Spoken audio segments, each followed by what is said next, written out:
नमस्कार। आज हम भूषण की राष्ट्रीयवादिता पर, राष्ट्रीय प्रेम पर, देशभक्ति पर जो प्रमुख प्रश्न बनता है उस प्रश्न पर चर्चा करेंगे। उस प्रश्न पर हम विचार विमर्श कर रहे हैं।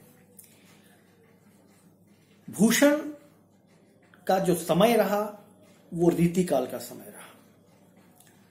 रीतिकाल यानी श्रृंगार काल, श्रृंगार काल यानी कला काल, जहां केवल श्रृंगार के ही दो पक्षों की बात होती थी, संयोग और वियोग। नायिका के नक्शित सौंदर्य की बात होती थी, अलंकारों के विचित्र विन्यास की बात होती थी, भाषा की कलात्मकता की बात होती थी।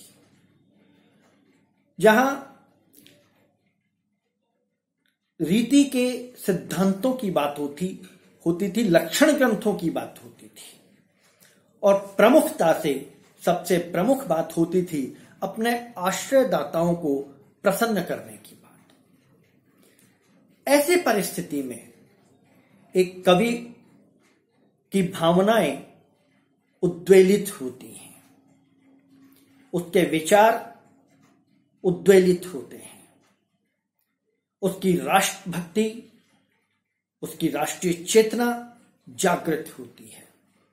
जो भारतीय परंपरा, भारतीय इतिहास, भारतीय गौरव, भारतीय सभ्यता और संस्कृति की हिमायती होती है, जो इन सभी तत्वों के पक्ष में मजबूती से खड़ा होता है, और वो भी उस काल में जब केवल और केवल इस्लाम का बोलबाला था, मुगलों का बोलबाला था। साम दाम दंड भेद धर्म के ऊपर कुठाराघात हो रहे थे। कभी बिक चुका था, कभी राज्याश्रय में जाकर केवल धन और संपत्ति अर्जित करने लगा था। ऐसी परिस्थिति में एक कवि उठ खड़ा होता है, और वो कवि है महाकवि भूषण। श्रृंगार की पराकाष्ठा के काल में वीर रस को मजबूती से प्रस्तुत करने वाले, और फिर न केवल प्रस्तुत करने वाले, वीर रस के शीर्ष सिंहासन पर पहुंचने वाले, महाकवि बन जाने वाले, आज तक लोगों के हृदयों पर राज करने वाले महाकवि भूषण, जिन्होंने औरंगजेब की अधीनता स्वीकार नहीं की, उनका लालच स्वीकार नहीं किया, उनका ऊंचा पद स्वीकार नहीं किया, उनके द्वारा दी गई संपत्ति, श्रेष्ठ संपत्ति को स्वीकार नहीं किया। उन्होंने राष्ट्रीय भावना को स्वीकार किया, और दक्षिण में जाकर शिवाजी महाराज और छत्रसाल महाराज के आश्रय में रहे, उनकी वीरता के कवि यशगान गाए, और उनकी वीरता को जन जन तक पहुंचाया, जो आज भी लोगों के हृदयों में लोकगीत के रूप में प्रचलित है। आप साउथ में जाइए, आपको भूषण ही भूषण सुनाई देगा। जब छत्रसाल की बात आती है, जब महाराज शिवाजी की बात आती है, तो भूषण की बात आती है। भूषण भी उनके साथ अमर हो गए। वो अपनी वीरता से अमर हुए, वो अपनी दानवीरता से अमर हुए, वो अपनी युद्ध वीरता से अमर हुए, वे अपनी दया वीरता से अमर हुए, अपने धर्म वीरता से अमर हुए, और भूषण अपनी काव्य वीरता से अमर हुए, क्योंकि उन्होंने उनके उस समस्त यश को गीत के रूप में, कविता के रूप में जन जन तक पहुंचाया। ऐसे कवि थे महाकवि भूषण। आज हम उनकी राष्ट्रीय चेतना पर, और भूषण एक श्रेष्ठ राष्ट्र कवि हैं, इस प्रश्न पर संक्षेप में बात करेंगे। पूर्व की वीडियो में हमने भूषण की काव्यगत विशेषताओं में काफी कुछ कह दिया।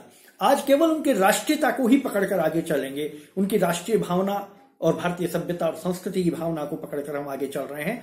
तो भूषण की जो राष्ट्रीय भावना है, वह मूल रूप से अगर देखा जाए तो राष्ट्रीय परिवेश उस समय का जो था, क्योंकि चारों ओर इस्लामिक शासकों ने अत्याचार फैलाया हुआ था।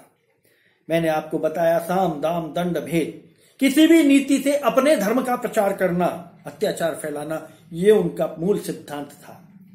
हिंदुओं के जनेऊ में उतरवाई जा रही थी, जबरन उनको धर्म परिवर्तन करवाया जा रहा था, हिंदुओं के देवालयों को, मंदिरों को तोड़ा जा रहा था, उनकी जगह मस्जिदें बनाई जा रही थी, उनकी बहू बेटियों को उठा लिया जाता था, धर्म परिवर्तन कर निकाह करवा दिया जाता था। तो ये क्रूरता उस समय के शासक जब कर रहे थे, और ऐसी स्थिति में हिंदू जनता के मन में जो आक्रोश बढ़ता जा रहा था, उस आक्रोश को शब्द दिए भूषण ने। भूषण पलायन कर गए यहां से और दक्षिण में चले गए, और वहां जाकर उन्होंने दक्षिण में महाराज शिवाजी और छत्रसाल के आश्रय को स्वीकार किया, और वहां उन्होंने अपने सारे आक्रोश को अपनी कविता के माध्यम से प्रस्तुत किया। वीर रस की कविता के माध्यम से प्रस्तुत करके आम जनता के हृदय में इस भाव को आरोपित कर दिया कि अब हमें अपने धर्म और संस्कृति को अगर बचाना है तो खड़ा होना पड़ेगा।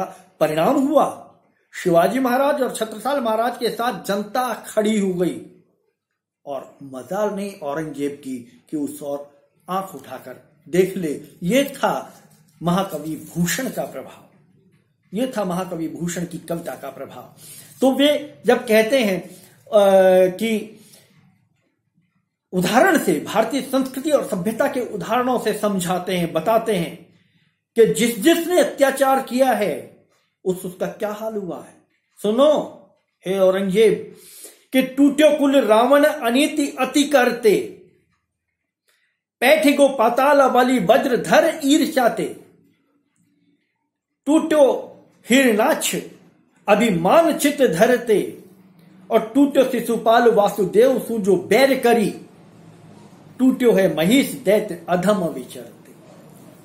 कि तुम तो हो क्या, रावण, शिशुपाल, हिरणाक्ष जैसे राक्षसों का गर्व चूर हो गया जब जब उन्होंने अत्याचार किए हिंदू धर्म पर और हिंदू संस्कृति पर। जब जब अपनी सीमाएं लांगी तब तब उनका विनाश हुआ है। इसलिए औरंगजेब और तमाम इस्लामिक शासकों को संबोधित करते हुए उन्होंने चेताया है कि अन्याय का एक न एक दिन अंत होता है, और दो महावीर उस अंत को करने के लिए, उस अंत को परिणति तक पहुंचाने के लिए खड़े हो गए हैं, शिवाजी और छत्रसाल। भूषण की राष्ट्रीय विचारधारा का प्रचार और प्रसार इन भावों से स्पष्ट होता है। वे अत्याचार के खिलाफ खड़े होते हैं, शोषण के खिलाफ खड़े होते हैं, बुराई के खिलाफ खड़े होते हैं। उनके काव्य में स्पष्ट होता है कि राष्ट्रीय चेतना से भरे हुए वे किसी भी बुराई को स्वीकार नहीं करते, हिंदू राष्ट्र मानते हैं और हिंदुओं के हित को सर्वश्रेष्ठ मानते हैं। पहले, आज जैसे हम राष्ट्रवाद की बात करते हैं, पहले जितने भी राजा, महाराजा, नवाब, बादशाह, ये जो भी हुआ करते थे, सुल्तान आदि आदि आदि जो भी हुआ करते थे, वो केवल अपने राज्य को राष्ट्र मानते थे। उनकी राष्ट्र की सीमा अपने राज्य की सीमा तक ही थी, और उसी में उनका शासन, उसी में उनका धर्म, उसी में उनकी विचारधाराएं चलती थी।